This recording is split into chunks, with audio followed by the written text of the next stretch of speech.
Admiral Keithavar stood in the center of his ship's bridge, watching the stars through the massive crystal windows. His fingers tapped against the smooth surface of his command chair as he stared at the reports floating in front of him. The numbers were bad, and they were getting worse every day. The Eternal Dawn was dying, and nobody knew how to save her. For 300 years, the greatest minds of the Zephyrian people had worked to build this ship. Every piece of crystal had been grown in perfect conditions. Every circuit had been tested 1,000 times. Every system had been designed to work for centuries without any problems. The ship was supposed to be perfect, but perfect things, Keithvar was learning, could break in very imperfect ways. "Admiral," came a soft voice behind him. He turned to see Chief Engineer Velthara walking toward him, her long robes flowing like water around her tall, thin frame. Her skin had the pale blue color that all Zephyrians developed after spending years working with their crystal technology. Her eyes, normally bright with confidence, looked tired and worried. "What is the status of the power systems?" Keithvar asked, though he already knew the answer would not be good. "We are operating at 58% capacity," Velthara said, her voice barely above a whisper. "The quantum resonance chambers are failing faster than we can repair them. The exotic matter conduits are becoming unstable. Every time we fix one problem, 2 more appear." Keithvar closed his eyes and took a deep breath. Around them, the bridge crew continued their work, but he could feel their worry. The Eternal Dawn was not just a ship to them. It was a symbol of everything the Zephyrian people could achieve when they worked together. It was proof that they were the most advanced species in this part of the galaxy, or at least it had been proof. Now it was becoming proof of something else entirely. "How long do we have?" he asked. "At the current rate of failure, we will lose main power within 6 standard cycles," Velthara said. "We might be able to extend that to 8 cycles if we shut down all non-essential systems. 8 cycles, less than 2 weeks in human time units. After that, the Eternal Dawn would be nothing more than a very expensive piece of space debris." The worst part was the timing. 3 months ago, a human fleet had arrived in this sector of space. They claimed that 12 star systems belonged to them now, systems that the Zephyrian hegemony had controlled for over 1,000 years. The humans had been polite about it, but firm.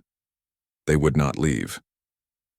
Keithvar had brought the Eternal Dawn and her escort fleet to remind the humans, who really ruled this part of space. The plan had been simple.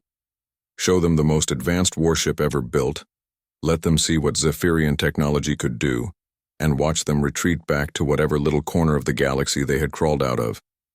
Instead, his perfect ship was falling apart while the humans waited patiently for him to make his next move.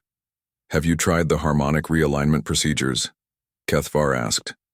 17 times, Velthara said. "We have also attempted quantum field stabilization, exotic matter purification, and complete system reboots. Nothing works for more than a few hours before the problems return." Keithvar walked to the main display screen and called up an image of the human fleet. 15 ships hung in space about 1,000,000 kilometers away, close enough to talk, but far enough away to avoid any accidents. The human ships looked crude compared to the elegant crystal structures of the Zephyrian fleet. They were made of metal and composites with sharp angles and rough surfaces. They looked like tools instead of works of art. But they worked. Every scan his people had done showed that the human ships were operating at full capacity. Their power systems were stable. Their weapons were ready. They were not pretty, but they were functional. "Admiral," came another voice. This one belonged to Communications Officer Zarthan, a young Zephyrian who had been trained in human languages. "We are receiving a transmission from the human fleet commander." "Put it through," Keithvar said. The face that appeared on the screen was unmistakably human. Captain Jake Morrison had dark hair, brown eyes, and the kind of face that looked like it had seen too many battles. He was sitting in what appeared to be a command chair, but unlike Keithvar's elegant crystal seat, Morrison's chair looked like it had been built for function rather than beauty. "Good morning, Admiral," Morrison said in accented but understandable Zephyrian. "I hope you and your crew are well." "We are fine, Captain Morrison," Keithvar replied, though he wondered if the human could detect the lie in his voice. What can I do for you today? Morrison smiled, and Kethavar found himself studying the expression. Human faces were so mobile, so easy to read compared to the controlled features of his own people. This human looked relaxed, almost friendly. Well, Admiral, I've been thinking about our situation here. We've been staring at each other for 2 weeks now, and neither of us seems eager to start shooting. That's good, because shooting tends to break things, and broken things are hard to fix. Your point, Captain? My point is that maybe we can find a better way to settle this. We both want these star systems, but there's probably enough room for both of us if we're willing to talk about it. Kethavar felt a flicker of hope, followed immediately by suspicion. What kind of talk do you have in mind? Face-to-face negotiations. Your ship, my ship, doesn't matter to me. But I'd like to bring along one of my technical advisors, someone who knows about ship systems and engineering. Call it a gesture of good faith. The request was so unexpected that Kethavar almost laughed. You want to send one of your people aboard my ship? That's right. Chief Petty Officer Danny Rodriguez. He's been working on ships since before I was born. Good man, knows his business. I think you'd like him. Velthara moved closer to Kethavar and spoke in a voice too low for the human to hear. Admiral, this is unacceptable. No alien has ever been permitted aboard the Eternal Dawn. It would be a violation of every security protocol we have. Kethavar looked at her, then at the display showing his ship's failing power systems, then back at the human captain on the screen. Captain Morrison was waiting patiently, that same relaxed smile on his face. Why a technical advisor? Kethavar asked. Well, to be honest, Admiral, we've been scanning your fleet for the past 2 weeks. Not aggressively, just passive sensors, you understand? But we've noticed that your flagship seems to be having some kind of power issues. My technical advisor might be able to help with that. The statement hit Kethavar like a physical blow. If the humans could detect the Eternal Dawn's problems from 1,000,000 kilometers away, then his ship's condition was worse than he had thought. Worse, it meant that his attempt to project strength had failed completely. He looked around his bridge, at his crew, all of them staring at him with expressions of shock and embarrassment. Their perfect ship, their symbol of Zephyrian superiority, was so obviously broken that even the crude humans could see it. Give me a moment to consider your offer, Kethavar said. Take all the time you need, Admiral. We're not going anywhere. The transmission ended, leaving Kethavar alone with his thoughts and the quiet hum of his failing ship. Around him, his crew waited for orders, but he could see the question in their eyes. They had spent their entire lives believing that Zephyrian technology was superior to anything else in the galaxy. Now they were being offered help by a species they had considered primitive. Pride said to refuse. Logic said that pride was a luxury he could not afford. 8 cycles until his ship became a tomb. 8 cycles to find a solution that his best engineers had been unable to discover in 3 months of trying. Maybe it was time to try something different. Maybe it was time to see what a human could do. The argument in the conference room had been going on for 2 hours, and Admiral Kethavar was getting tired of listening to it. Every senior officer on his ship had an opinion about Captain Morrison's offer, and none of those opinions were good. It is absolutely unthinkable, said Commander Yelnath, his security chief. Her voice carried the kind of outrage that only came from someone whose entire worldview was being challenged.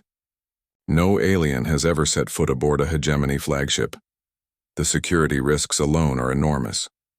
The cultural implications are even worse, added Chief Diplomat Murthon.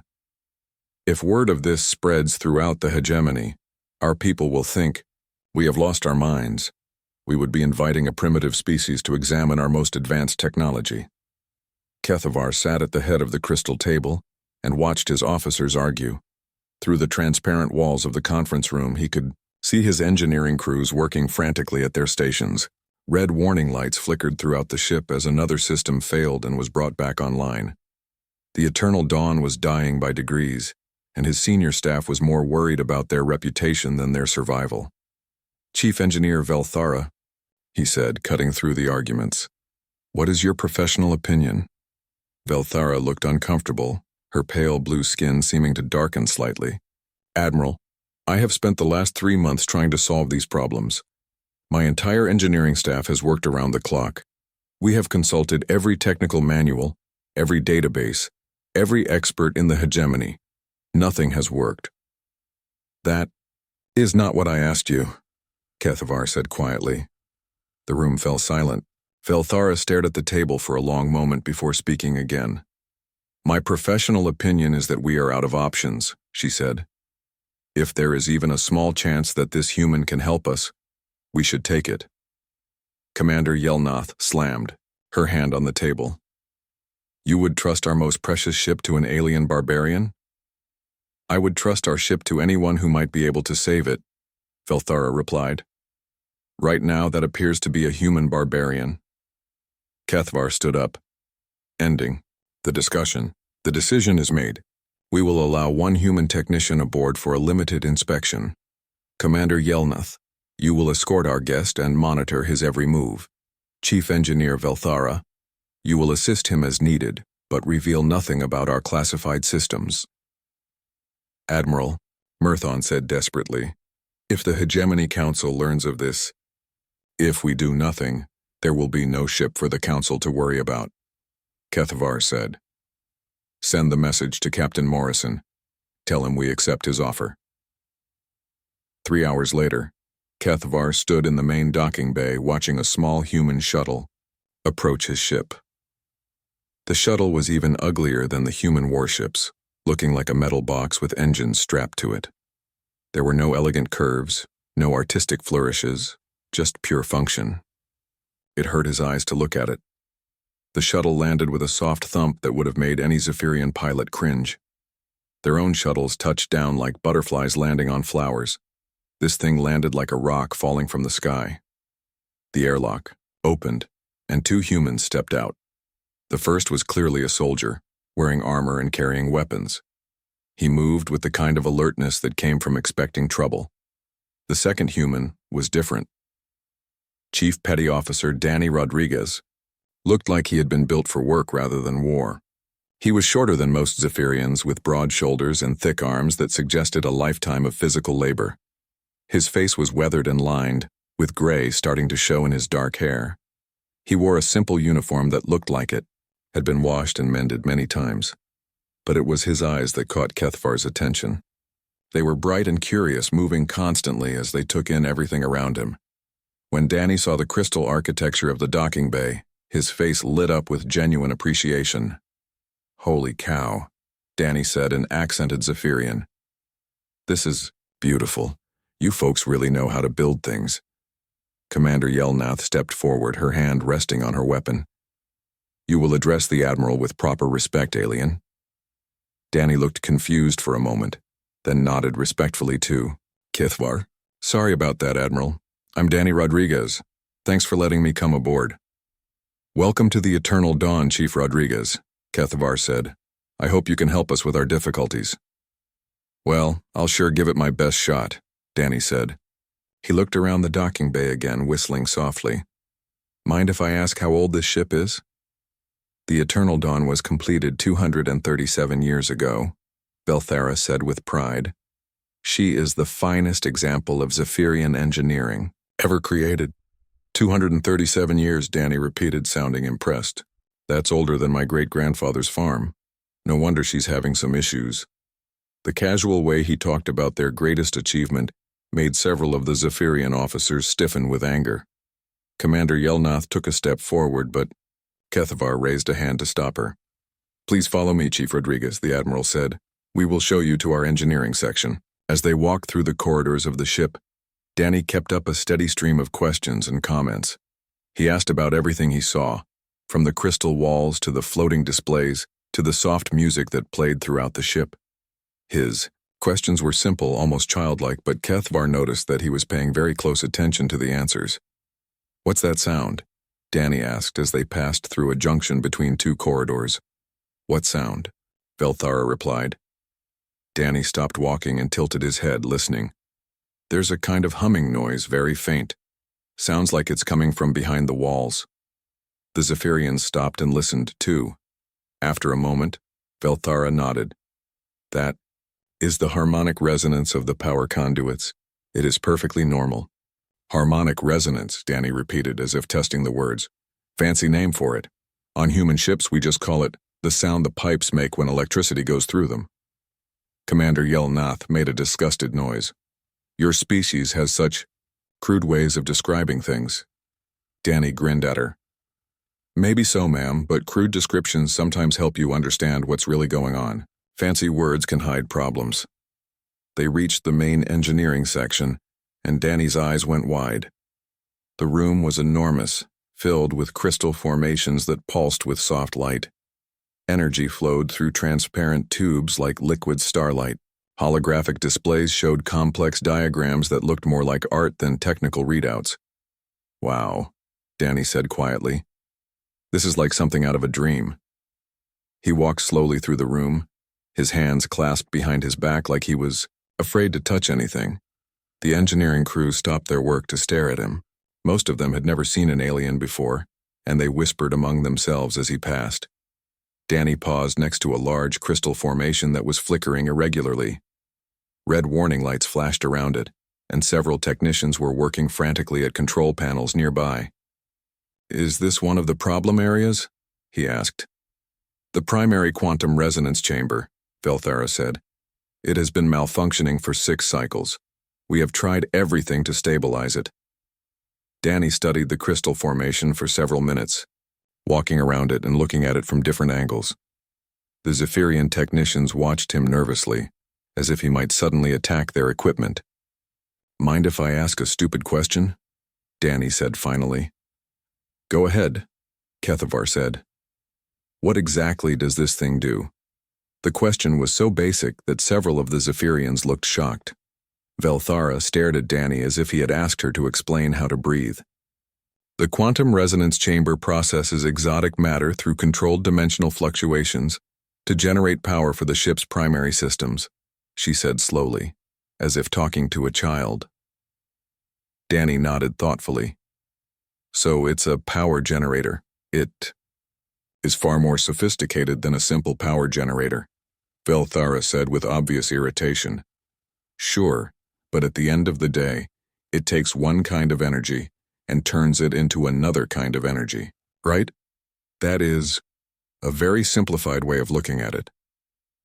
Sometimes simple ways of looking at things help you see what's wrong, Danny said. He pulled a small device from his toolkit and pointed it at the crystal formation. Mind if I take some readings? What kind of readings? Commander Yelnath demanded. Danny held up his device. It looked like a child's toy compared to the sophisticated Zephyrian equipment around them. Just basic stuff, power levels, frequency analysis, that sort of thing. Nothing fancy. Velthara looked at Kethvar, who nodded his permission. Danny spent the next several minutes taking readings with his primitive scanner, occasionally making notes on what appeared to be actual paper. The Zephyrians watched in fascination as this supposedly advanced alien used tools that looked like they belonged in a museum. Interesting, Danny said finally, studying his notes. What is interesting? Kethvar asked. Well, your power levels are fluctuating in a very specific pattern. Every 37 seconds you get a little spike, then a little drop. It's not random. There's definitely a pattern to it. Velthara quickly checked her own instruments. I see no such pattern in our readings. That's because your equipment is looking for big problems, Danny said.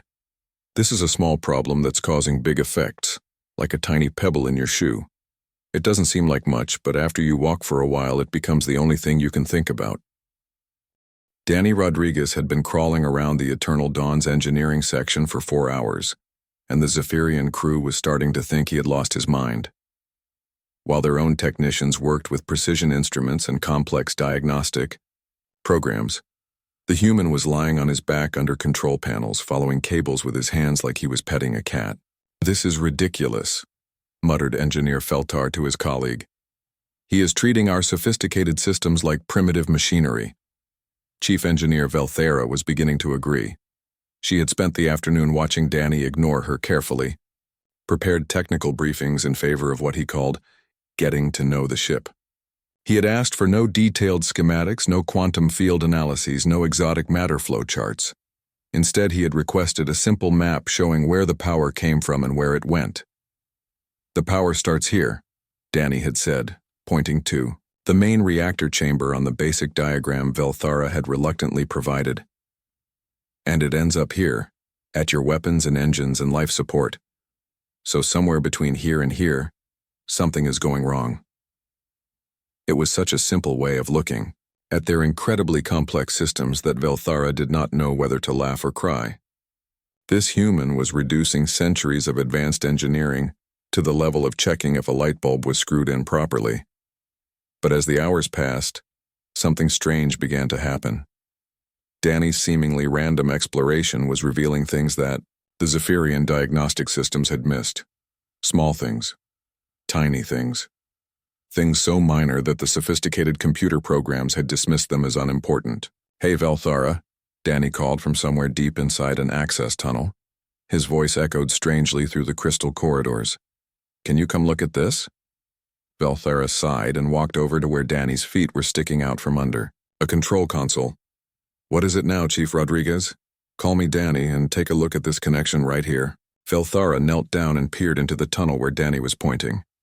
She saw one of thousands of similar crystal junctions that carried power throughout the ship. It looked perfectly normal to her. "I do not see anything unusual," she said. "Look closer. See how this crystal piece fits into that crystal piece?" Velthara looked more carefully. The junction appeared to be seated properly, glowing with the same soft light as all the others. "It appears to be functioning normally." "Put your hand on it," Danny said. "What?" "Just put your hand on the crystal. Gently." Velthara hesitated, then placed her palm against the junction. For a moment, nothing happened. Then she felt it. A tiny vibration so small that her instruments would never detect it. "It is vibrating," she said, surprised. "Yep. Just a little bit, every 37 seconds. Right when your power spikes happen." Danny wiggled out from under the console and sat up, his uniform now covered with dust and crystal fragments. "This little guy has been working loose for probably months, maybe years. Every time your ship uses high power, the whole structure flexes just enough to make this connection wiggle." Velthara ran her scanner over the junction. The readings showed microscopic stress fractures in the crystal matrix, damage so subtle that routine maintenance had never caught it. "How did you find this? Our diagnostic systems check every connection in the ship." "Your diagnostic systems look for big problems," Danny said, brushing dust off his shirt. "They check to see if the connections are carrying the right amount of power, if they are operating at the right temperature, if they are showing the right quantum signatures or whatever. But they do not check if the connections are tight." "Tight?" Danny grinned. "Sorry, human expression. They do not check if the connections are secure, if they are held in place properly." Velthara stared at the junction, then at her scanner, then back at the junction. "But this is impossible. Our crystal technology is grown in perfect molecular alignment. The connections are formed at the quantum level. They cannot simply work loose. Ma'am, I hate to break it to you, but quantum level or not, this thing is loose. And when it wobbles, it disrupts the power flow just enough to cause problems everywhere else in the system." Danny stood up and stretched, his back making popping sounds that made the nearby Zephyrians wince. "The thing is, your ship compensates for the disruption by trying to boost power to other systems. But that makes the vibration worse, which makes the connection even looser, which causes more problems." "A cascade failure," Velthara whispered. "Exactly. Like a house of cards. One little piece starts to fall, and pretty soon the whole thing comes down." Velthara called over her senior technicians and showed them what Danny had found. They gathered around the loose junction, scanning it with their instruments and muttering among themselves in amazement and embarrassment. How had they missed something so simple? "So what do we do about it?" asked Engineer Feltar. Danny was already digging through his toolkit. "Well, the fancy solution would be to grow a new crystal junction, calibrate it to match your quantum frequencies, and install it according to your standard procedures. That would probably take about 3 days and cost more than my entire ship." "What is the unfancy solution?" Velthara asked. Danny pulled out what looked like a metal box about the size of his fist. It had copper wires coming out of it, and was held together with simple screws. Next to the elegant crystal technology surrounding them, it looked like something a child might build from spare parts. "We bypassed the broken connection with this," Danny said. The Zephyrians stared at the crude device in horror. "That is your solution?" Feltar said. "You want to install that primitive thing in our ship?" "I want to install something that works," Danny said calmly. "This little box will carry power just as well as your crystal junction. Maybe not as pretty, maybe not as sophisticated, but it will not come loose." "It will ruin the aesthetic harmony of our systems," protested another engineer. "Right now your systems do not have any harmony," Danny pointed out. "They have chaos. This will fix the chaos." Admiral Kethvar had been listening to the discussion from the entrance to the engineering section. Now he stepped forward, and the arguing engineers fell silent. "Chief Rodriguez," the Admiral said, "are you certain this will work?" Danny looked at the Admiral, then at the failing systems around them, then at the simple device in his hands. "Admiral, I cannot promise you that this will solve every problem your ship has, but I can promise you that it will solve this problem, and this problem is causing most of your other problems." "How long will the repair take?" "About 30 minutes once I get started." 30 minutes. Velthara had been working on these problems for 3 months. Her entire engineering staff had been trying everything they could think of, and this human claimed he could fix everything in half an hour with a metal box and some copper wire. "The risk is enormous," Commander Yelnath said. "If his repair fails, we could lose power to the entire ship. If we do nothing, we will lose power to the entire ship anyway," Kethavar replied. "Chief Rodriguez, you have my permission to proceed." Danny nodded and knelt down next to the loose junction. "I am going to need to shut down power to this section for about 10 minutes while I make the connections. Is that okay?" Belthara checked her system's display. "We can reroute power through the backup conduits for that long." "Great. Let me know when you are ready." The next few minutes were tense as the Zephyrian engineers prepared to shut down power to a critical section of their ship. Warning lights flashed as systems switched to backup power. Alarms chimed softly as the ship's computers noted the changes. "Power is off," Velthara announced. Danny went to work with the kind of smooth efficiency that came from decades of practice. He disconnected the loose crystal junction, carefully setting it aside. Then he connected his simple metal device in its place, using basic tools that looked ancient compared to the sophisticated equipment around him. The Zephyrians watched in fascination as he stripped wire with a simple knife, twisted connections, together with his fingers, and secured everything with metal screws that he turned by hand. There were no precision instruments, no computer guidance, no quantum calibration, just steady hands and the knowledge of how to make things work. "Okay," Danny said finally, sitting back on his heels. "Try it now." Velthera activated her control panel, and power flowed back into the section. The systems came online smoothly, without the stuttering and fluctuations they had been experiencing for months. The warning lights stopped flashing. The alarms went silent. "Power efficiency is at 94%, announced one of the technicians, his voice filled with amazement. "Quantum resonance chambers are stable," called another. "All systems operating within normal parameters," said a third. Velthera stared at her instruments in disbelief. The readings were better than they had been in years. The cascade failures had stopped completely. The power fluctuations were gone. "How?" she whispered. Danny was putting his tools back in his toolkit, humming an old Earth song. "Sometimes the best solution is the simple solution. Your ship was built by people who wanted everything to be perfect. That is great, but perfect systems can break in imperfect ways. When that happens, you need someone who is not afraid to use an imperfect fix that works perfectly." He stood up and looked around at the crystal architecture surrounding them. "You folks built something beautiful here. Really beautiful." News of Danny's successful repair spread through the eternal dawn like wildfire. Within an hour, every crew member on the ship had heard about the human who had fixed their problems with a metal box and some copper wire. The reactions ranged, from amazement to embarrassment to outright disbelief. Admiral Kethvar found himself dealing with something he had never experienced before. His crew was asking to meet an alien. Engineering teams from all over the ship were requesting permission to bring their own problems to the human technician. Systems that had been running poorly for years were suddenly being questioned by crews who wondered if maybe their issues were simpler than they thought. "Admiral," Chief Engineer Velthara said as she entered his private office. "We have a situation." Keithvar looked up from the reports he had been reading. The ship's performance data showed improvements across the board. Power efficiency was higher than it had been since the ship's first year of service. System stability was better than their original specifications had called for. "What kind of situation?" he asked. "Chief Rodriguez has been asking questions about other ship systems. He wants to examine our secondary power grid, our environmental controls, and our navigation computers. Some of my staff think we should let him. Others think we have already revealed too much."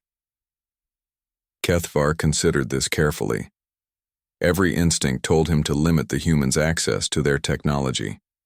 The Eternal Dawn contained secrets that the hegemony had spent centuries developing, but those same secrets were useless if the ship could not function properly.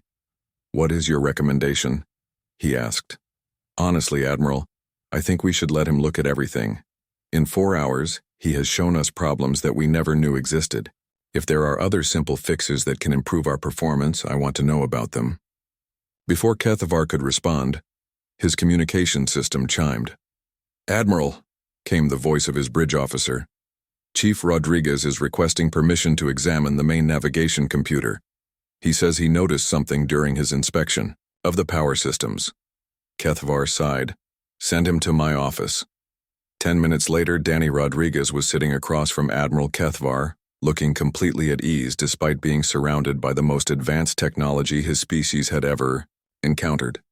He had cleaned the dust off his uniform, but his hands still showed the stains and small cuts that came from working with tools. "Chief Rodriguez," Kethvar said, "I understand you have identified other problems with our ship." "Well, maybe not problems exactly," Danny said. "More like things that could work better. When I was tracing your power systems, I noticed that your navigation computer is working a lot harder than it needs to. Our navigation systems are the most advanced in the galaxy," Velthara said defensively. "I am sure they are," Danny agreed. "But sometimes advanced systems try to do too much. Your navigation computer is constantly calculating courses to thousands of different destinations, even when you're just sitting still. It is like having a race car engine in your family vehicle, and running it at full speed even when you are parked in your driveway." Kethvar found himself beginning to understand how the human thought. Danny did not see their ship as a collection of sophisticated technologies. He saw it as a machine with a job to do, and he evaluated everything based on whether it helped or hindered that job. "What do you suggest?" the Admiral asked. "Let me take a look at the system and see if there are some settings we can adjust." "Nothing major, just some simple changes that might free up processing power for other things." 2 hours later, Danny was lying on his back inside the main computer core, much to the horror of the Zephyrian computer technicians. The navigation system was a work of art, with crystalline processors that thought faster than anything humans had ever built. But Danny was not impressed by the beauty or the speed. He was interested in what the system was actually doing. "Okay, I think I see the issue," he called out to the technicians watching him. "Your computer is trying to maintain real-time navigation data for every star system within 50 light-years, even though you are only planning to visit 1 or 2 of them. That is a safety feature," explained Senior Computer Technician Morveth.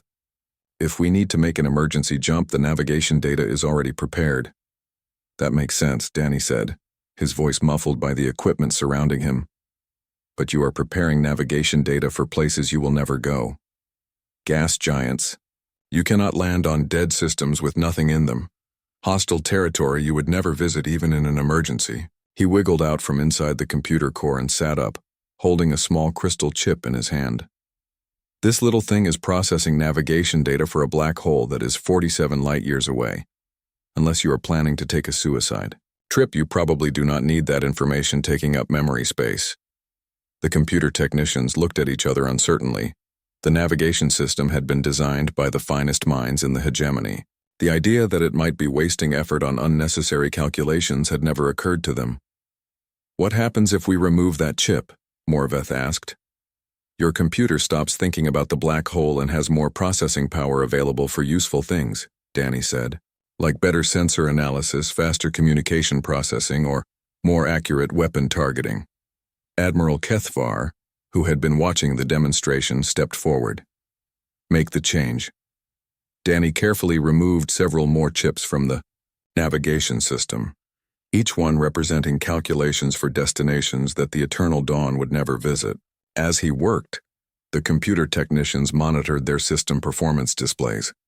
Processing efficiency is increasing, Morveth reported, sounding amazed. We are gaining almost 15% more computational capacity. Sensor resolution is improving, added another technician. Communication lag time is decreasing. Danny finished his work and closed the access panel. Your navigation system is still the most advanced thing I have ever seen, he told the technicians. But now it is working smart instead of just working hard. The improvements did not stop there. Over the next few hours, Danny examined system after system throughout the ship. He found environmental controls that were maintaining different atmospheric conditions in empty storage rooms. He discovered backup power systems that were constantly charging batteries for equipment that had been removed years ago. He identified communication arrays that were listening for signals from colonies that no longer existed. Each problem was small. Each fix was simple. But together, they added up to something remarkable. Ship-wide efficiency is now at 97%, Velthara reported to Admiral Kethvar as the day came to an end. That is higher than our original design specifications. How is that possible? Kethvar asked. Chief Rodriguez says it is because our ship has been learning bad habits over the years. Like a person who starts carrying unnecessary things in their pockets, our systems have been taking on unnecessary tasks. He has been helping us clean out our pockets. Kethvar looked around his ship with new eyes. The crystal corridors still gleamed with their soft light. The elegant architecture still took his breath away. But now he understood that beauty alone was not enough. A ship had to work as well as it looked. Where is Chief Rodriguez now? He asked.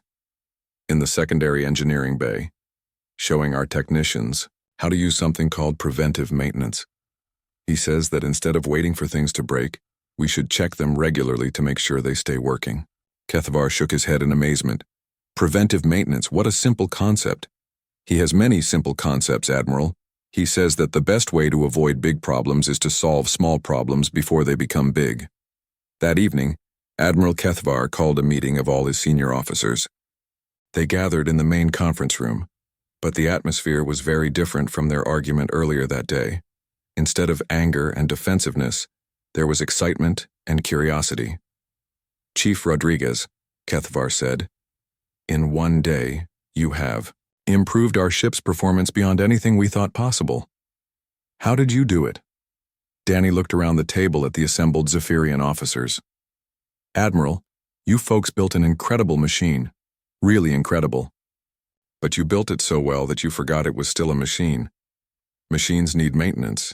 They need someone to check on them, to clean them up, to make sure they are doing their jobs efficiently. Our maintenance protocols are very thorough, protested Commander Yelnath. Your maintenance protocols are designed to fix things after they break, Danny said. That is like only cleaning your house after it gets so dirty you cannot live in it anymore. It works, but it is not the best way. He pulled out a piece of paper covered with his handwritten notes. I found 43 small problems on your Zhao ship today. 43 things that were not broken enough to cause alarms but were working harder than they needed to. Your computer systems never noticed them because they were not looking for that kind of problem. What kind of problem were they looking for? Velthara asked. Big, obvious failures.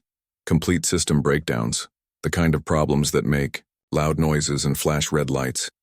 But most problems do not start out big and obvious. They start out small and quiet, and they grow bigger over time if nobody pays attention to them. 3 days had passed since Danny Rodriguez first set foot on the Eternal Dawn, and Admiral Kethvar was beginning to understand that everything had changed. Not just his ship, which was now running better than it had in decades, but his entire way of thinking about technology and the species that created it. He stood on his bridge, watching the human fleet through the main display. Captain Morrison's ship still looked crude and functional compared to the elegant Zephyrian vessels, but Kethvar no longer saw that as a weakness. He was beginning to understand that there were different kinds of strength. "Admiral," came a voice behind him. He turned to see Chief Engineer Velthera approaching, carrying a data pad, and wearing an expression he had never seen on her face before. She looked excited. "What is it, Chief Engineer?" he asked. "The crew efficiency reports from yesterday's maintenance session," she said, offering him the data pad. "You need to see this." Kethvar took the pad and studied the numbers. Danny had spent the previous day teaching basic maintenance techniques to the engineering crews throughout the ship. Simple things, he had called them.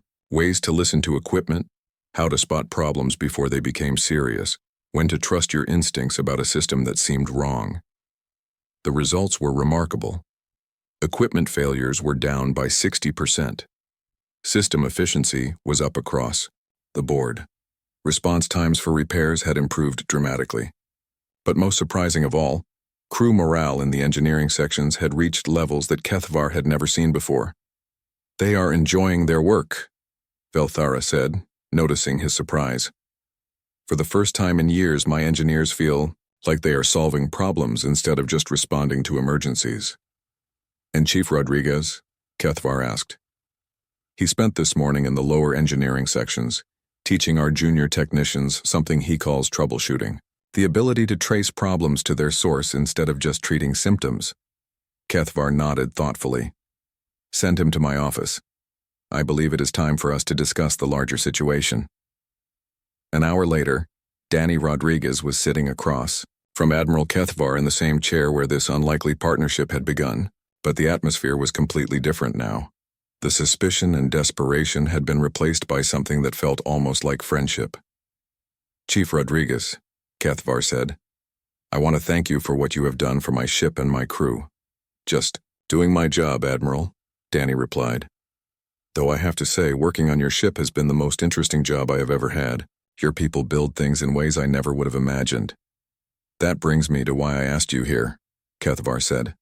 "I have been thinking about our situation, our two fleets facing each other over star systems that both our peoples want to claim." Danny nodded. "It is a complicated situation. Perhaps not as complicated as we thought. Tell me, Chief Rodriguez, what do you see when you look at our ships?" Danny considered the question carefully. "I see ships built by people who value beauty and perfection. Ships that were designed to last for centuries. Ships that show how much your people care about doing things the right way." "And what do you see when you look at your own ships?" "Ships built by people who value function and adaptability. Ships that were designed to be repaired and modified. Ships that show how much my people care about making things work." Kethvar smiled, an expression that still felt strange on his usually serious face. "Both approaches have value." "Yes, sir, they do. Your ships are works of art. My ships are tools, but maybe the galaxy has room for both."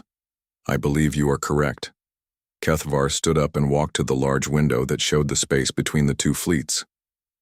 "I have been thinking about Captain Morrison's proposal for negotiations. I believe we should discuss it seriously." "That sounds like a good idea, Admiral, but I want to propose something else as well. An exchange program." Danny looked surprised. "What kind of exchange program?" "I would like to send some of our engineers to study with your people, to learn your approaches to maintenance and problem solving. And I would like to invite some of your technicians to study our construction techniques and design principles." The idea was so unexpected that Danny stared at the Admiral for several moments before responding. "You want our people to learn from each other?" "I want our people to teach each other," Kethvar corrected. "In 3 days, you have shown us that there are different ways to approach problems, ways that we had never considered. I suspect that our approaches might be equally valuable to your people." Danny grinned. "Admiral, I think that is the best idea I have heard in a long time." The negotiations that followed took place over the next week, with representatives from both fleets meeting aboard a neutral space station. The territorial disputes were resolved more easily than anyone had expected. The galaxy was vast, and there was room for both human expansion and Zephyrian interests if both sides were willing to compromise. But the real breakthrough came from the technical exchanges that had already begun between the two fleets. Zephyrian engineers visited human ships and marveled at their modular designs and rapid repair capabilities. Human technicians toured Zephyrian vessels and were amazed by the elegance and durability of their construction methods. Captain Morrison proved to be as pragmatic as Admiral Kethavar had hoped. When he learned about the improvements Danny had made to the Eternal Dawn, he immediately volunteered to share human maintenance techniques with the entire Zephyrian fleet. In return, Admiral Kethavar offered to teach Zephyrian construction methods to human shipbuilders. "It is a fair trade," Morrison said during one of their meetings. "Your people know how to build things that last forever. Our people know how to keep anything running no matter what. Seems like we could both benefit from learning what the other knows." The formal agreements were signed on a sunny afternoon, aboard the space station, with representatives from both governments participating via long-range communication. The Zephyrian hegemony would maintain control of their core territories, while humanity would be granted expansion rights to several dozen uninhabited systems. Trade agreements were established. Cultural exchange programs were planned. But for Danny Rodriguez, the most important part of the agreement was much simpler. He would be staying with the Zephyrian fleet for 6 months, teaching maintenance techniques and learning advanced engineering principles. After that, a team of Zephyrian engineers would visit human space to continue the exchange. "Are you sure about this?" Captain Morrison asked Danny as they prepared for the final ceremony. 6 months is a long time to spend with aliens. Danny looked through the window at the Eternal Dawn, where he could see Zephyrian engineers working alongside human technicians on a joint maintenance project. "Captain, these people are not aliens anymore, they are colleagues." The farewell ceremony took place in the main docking bay of the Eternal Dawn, with crews from both fleets in attendance. Admiral Kethavar presented Danny with an honorary engineering commission and a crystal sculpture that would serve as a symbol of the new partnership between their peoples. "Chief Rodriguez," the Admiral said formally, "you came to our ship as a technician and leave as a teacher. You showed us that the most sophisticated problems sometimes have the simplest solutions. More importantly, you showed us that different approaches to the same goal can strengthen both sides." Danny accepted the crystal sculpture with obvious emotion. "Admiral, you and your people taught me something too. You taught me that taking pride in your work and building things to last are just as important as making them work. I will carry that lesson with me for the rest of my life." As the human fleet prepared to depart for their new territories, Danny stood on the bridge of the Eternal Dawn next to Admiral Kethavar. Both men watched the human ships disappear into hyperspace, heading towards systems that would soon become humanity's new homes. "Do you think this partnership will work?" Kethavar asked. Danny smiled as he watched the stars. "Admiral, I have learned something important during my time here. When people with different skills work together, they can accomplish things that neither group could do alone. Your people are artists who build beautiful, lasting things.